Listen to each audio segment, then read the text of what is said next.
Hi everyone, it's Tasha. Welcome back to my channel. Thanks for joining me today as I share with you some thrifted finds and DIYs from this week that I think are very Magnolia style. Now, Magnolia style is modern farmhouse at its core, but it's not rustic in a kitschy way. It balances vintage charm with clean modern lines for a look that feels both homey and refined. And I love that about it, so I often look at Magnolia for inspiration. Items from here have a handcrafted feel. Even mass-produced items are designed to look artisan-made with imperfect glazes, hand-thrown silhouettes, or vintage-inspired finishes. So without further ado, let me show you my finds and DIYs from this week that I think are perfectly Magnolia style. So let's talk about ceramics and pottery first. With Magnolia's ceramics, you can usually expect shades like ivory, soft gray, whites, sage green, blues, and muted terracotta colors. And they tend to have a calm, approachable, and very homey feel, like I said, that I personally am very drawn to. So this piece is actually from my past. You might remember this from a previous video, but this beautiful large brown pitcher I think fits the bill for a Magnolia find. And this week I found another pitcher that I love and I think has a very Magnolia feel.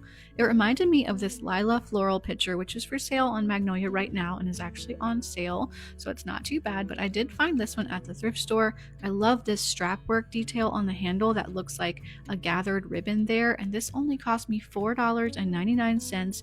It also has a signature etched into the bottom, so I believe that this is actually a handmade piece, not just a mass-produced piece that's made to look handcrafted, but an actual handcrafted piece, which is an amazing find, I think, especially for $5. I love the blue and the kind of butter yellow colors on it, which are very trendy right now, both of those. So I definitely snatched this piece up, and for right now I'm going to be styling it just with some cuttings of some little florals, probably weeds, from our backyard in our wood line, but I think that these look really sweet and very summery just here on the middle of the dining room table.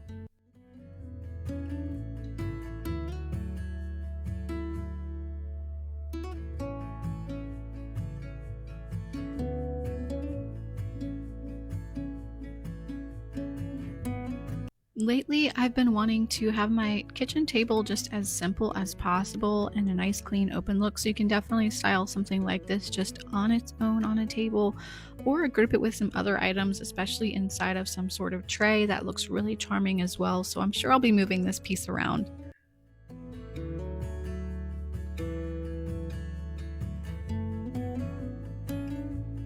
Now moving on, one thing I notice about Magnolia's throw blankets is they almost all have a beautiful fringe on them.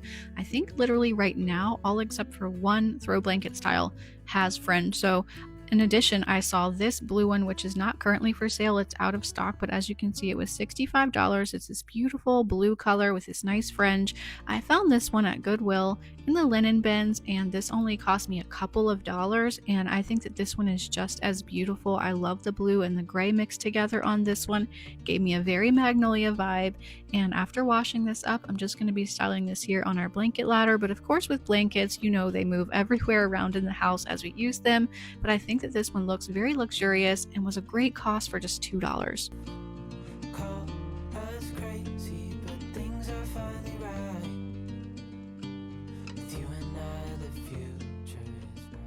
Now on to some pieces that I think are like signature looks for Magnolia right now are these rail picture frames. So what it is like brass bars, and then from chains you have these beautiful pictures hanging from them. There's singles, there's doubles, there's even a mirror that hangs this way on the brass rod, and I thought that these were so unique and so pretty, and like I said, I'm mostly only seeing these at Magnolia. So a close-up look gave me some inspiration, and I remember these little adjustable sash rods that we used to have on our French doors growing up for these little tiny curtains. Now I don't use them for that, but I thought that these would be perfect to try and recreate that Magnolia style hanging picture frame. So these are very affordable, as you can see. They're also pretty sturdy, as I remembered, so I headed over to Walmart to check them out. Sure enough, they had them in stock and they were only $3 for the size that I needed. Since these are expandable, when they're collapsed and they're within one another, they are quite sturdy because there's 2 layers inside the rod. There's also a little pack there of 2 in case you want to do a smaller project or make a double hanging. So I grabbed both of those. I might use the smaller ones later, but I got this big one out. I also got this little length of chain. This is just the sturdiest craft chain that I could find, and I had some little gold rings on hand in my supply already. And then this is just the hardware that came with the rod. I'm going to start out by spraying this rod black, and then I'm going to go over it with my trusty Rub and Buff. You could just go in with a gold tone spray paint that you like to begin with, which might be a little bit easier, but I actually didn't have any on hand right now, so I'm just going with my tried and true black with Rub and Buff over top. I'm also going to be using the Rub and Buff on these little lengths of chain and just taking and kind of smushing all over that chain with Rub and Buff on my fingers to make this a little bit more like an antique brass and a little bit less like a shiny gold craft chain. This works really well all of the time. I do recommend doing this with some gloves on. You can get the Rub and Buff off of your hands, but it takes a little bit of scrubbing, so I like to wear gloves when I'm doing it. So you can see here the difference that the Rub and Buff makes. That one on the bottom looks a lot more like an antique brass than the one on the top, which is just a shiny gold. Now this is how I decided to hang it, and this is before I had used the Rub and Buff on the chain. Just made myself a little T-strap here to go through my hardware on my back of my frame. You might need an additional ring or hook or something to hook to whatever hardware you have on your picture, but this is how it turned out. And I did decide to shorten the chain length a little bit later, more like the inspiration photo. I think that it looks so pretty and such an easy DIY to do, really. Just pick yourself up one of those rods and the hardware.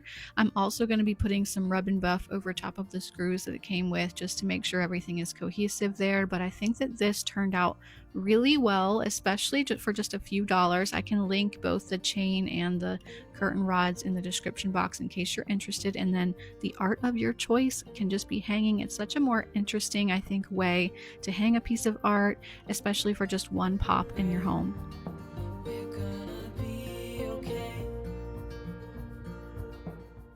Now, one design feature that's going strong and has been for quite a while is a scalloped detail.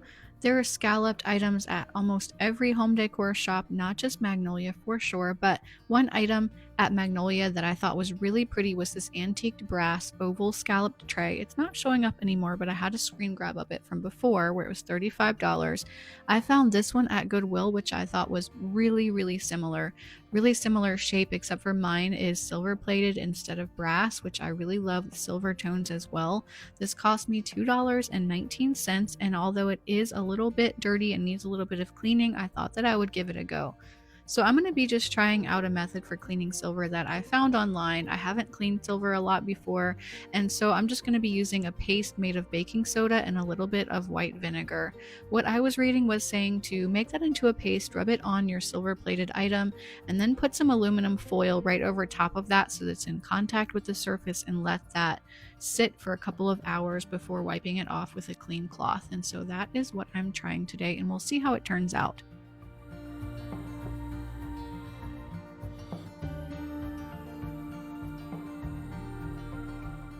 What I found out when I was done was that that concoction did clean the silver some, enough for me, but the brown spot in the center that I was actually trying to get out, I finally realized was just the copper showing through from underneath the silver plating, so that's not going to come off. So when I styled this, I just turned it so that that was more towards the front, and from the angle that you'd be viewing this, you can't really see it, and I think that this looks a lot better. It doesn't look so grimy. I don't need it to be perfectly shining. I just wanted it to be a little bit cleaner, and so that worked out for me without having to buy a special silver cleaner. I'm just styling this here on the sofa table that I made for behind our family room sofa, and I think that I will be able to move this anywhere in our home. It's so stunning. I think that it was a great deal with Magnolia style.